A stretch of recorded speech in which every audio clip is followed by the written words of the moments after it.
16 ottobre 1854. Nasce a Dublino lo scrittore e poeta Oscar Wilde. Spirito eccentrico e dandy di rara eleganza, Wilde comincia presto a far parlare di sé e dei suoi scritti.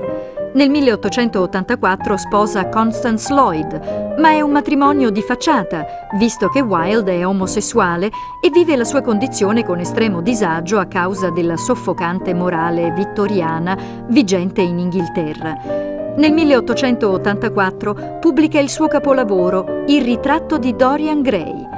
Nel 1895, all'apice della carriera, Wilde è protagonista di uno dei processi più chiacchierati del secolo. È accusato di sodomia e condannato a 2 anni di lavori forzati. Ne esce finanziariamente e psicologicamente distrutto e trascorre sotto falso nome gli ultimi anni di vita in solitudine a Parigi. Muore il 30 novembre 1900.